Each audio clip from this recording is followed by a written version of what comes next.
இன்றைக்கி நம்ம உருளைக்கிழங்குல ஒரு கிறிஸ்பியான ஆலு மசாலா மிக்ஸ் தான் இன்றைக்கி செய்ய போகிறோம். உருளைக்கிழங்கை மேல் தோலை கம்ப்ளீட்டாக எடுத்துகிட்டு இதை கேரட் சேர்த்துற கட்டையில் நல்லா நைஸாக பூ மாதிரி சேர்த்திக்கிறோம்.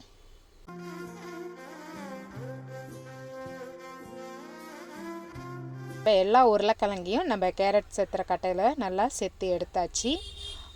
இப்போ இதை சேர்த்துன உருளைக்கிழங்கு என்ன செய்ய போகிறோம், ஒரு பவுலில் எடுத்து வச்சுட்டு தண்ணியை ஊற்றி நல்லா ஒரு அலசி புழிஞ்சு ஒரு தட்டில் எடுத்து வச்சுக்க போகிறோம்.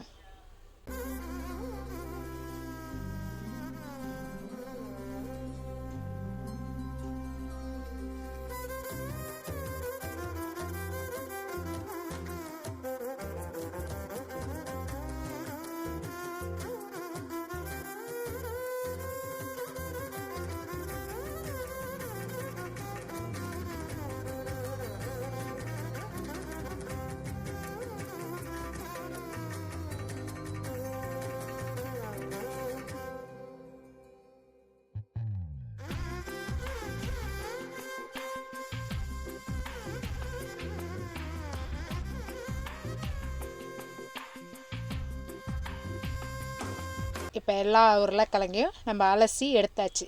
இப்போ அலசின இந்த உருளைக்கிழங்கு ஸ்லைஸை என்ன செய்ய போகிறோம், ஒரு காட்டன் துணியில் ஃபுல்லாக அப்படியே பரப்பி விடுறோம். ஒரு 2 நிமிஷத்துக்கு அது மேலே உள்ள ஈரப்பதம் மட்டும் ட்ரை ஆகிறதுக்கு, ஃபுல்லாக ட்ரை ஆகணும் இல்லை, அந்த மேலே உள்ள ஈரப்பதம் மட்டும் ட்ரை ஆனால் போதும். ஒரு 2 நிமிஷம் அப்படியே இருக்கட்டும். அந்த காட்டன் துணியிலே நம்ம அதுக்குள்ளே ஒரு பொடி ஒன்று ரெடி பண்ணி விட்டு, இதுக்கு மற்ற ஜாமான்லாம் தேவைப்படும்ல, அதெல்லாம் ரெடி பண்ணிட்டு வந்துடுவோம். இது அப்படியே இருக்கட்டும். ஒரு 2 நிமிஷம் இது அப்படியே இருக்கட்டும். பொடிக்கு வந்து ஒரே ஒரு காஞ்ச மிளகா அதை 2 கட் பண்ணி கிள்ளிக்கிட்டேன். அப்புறம் கொஞ்சம் சீரகம், அப்புறம் கொஞ்சோண்டு மிளகு, இதை 3த்தையும் என்ன செய்யணும், வெறும் கடாயில் எண்ணெய் இல்லாமல் நல்லா ப்ரௌனாக வறுத்துக்கிறோம். இப்போ வறுத்த ஐட்டத்தை என்ன செய்யணும், மிக்சி ஜாரில் போட்டு ஒரு பொடி மாதிரி பொடிச்சுக்கிறோம். இப்போ பொடி மாதிரி பொடிச்சாச்சு. இதை ஒரு சின்ன பிளேட்டில் எடுத்து வச்சுக்கிறோம். அப்புறம் ஒரு இனுக்கு உப்பு அதையும் சேர்த்து அந்த பொடியை வந்து நல்லா மிக்ஸ் பண்ணி பொடியை ரெடி பண்ணியாச்சு. அப்புறம் பொடிசாக தக்காளியை கட் பண்ணி வச்சுக்கிறோம். அப்புறம் வெங்காயத்தையும் நல்லா பொடிசாக கட் பண்ணி எடுத்து வச்சுக்கிறோம். அப்புறம் கேரட் துருவல் கொஞ்சம், பீட்ரூட் துருவல் கொஞ்சம், அப்புறம் பொடி ரெடி பண்ணியாச்சு.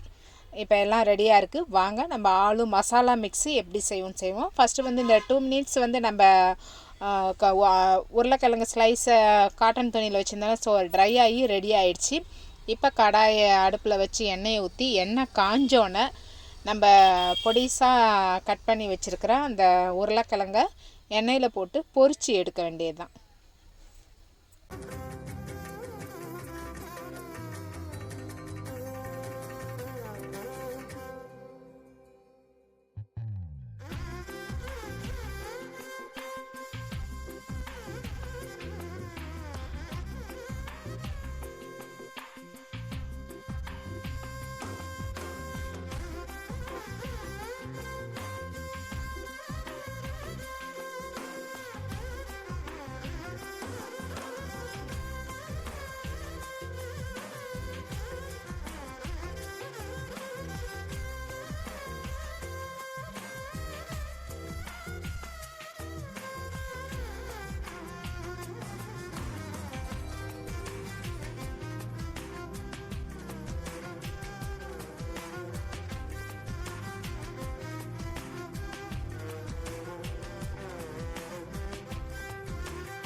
இப்போ எல்லா உருளைக்கிழங்கு ஸ்லைஸ்லேயும் நம்ம எண்ணெயில் பொரித்து நல்லா மொறுன்னு இருக்குது. இப்போ நம்ம ரெடி பண்ணி வச்சுருக்கிற மற்ற கேரட் துருவல், பீட்ரூட் துருவல், அப்புறம் நம்ம பொடிசாக கட் பண்ணி வச்சுருக்கிற வெங்காயம், அப்புறம் நெக்ஸ்ட்டு வந்து பொடிசாக கட் பண்ணி வச்சுருக்கிற தக்காளி, பொடிசாக கட் பண்ணி வச்சுருக்கிற தக்காளியும் சேர்த்துட்டு அப்புறம் நம்ம வறுத்துட்டு பொடிச்சு வச்சுருக்கோம் இல்லையா, மிளகு, சீரகம், ஒரே ஒரு சேப்பு மிளகா.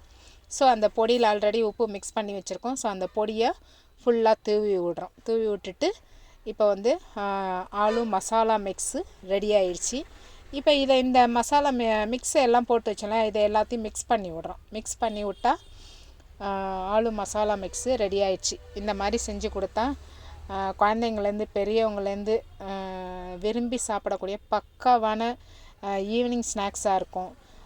ஸோ நீங்களும் இந்த மாதிரி மெத்தடில் ஆலு மசாலா மிக்ஸ் ட்ரை பண்ணி பாருங்கள். டேஸ்ட்டு அல்டிமேட்டாக இருக்கும்.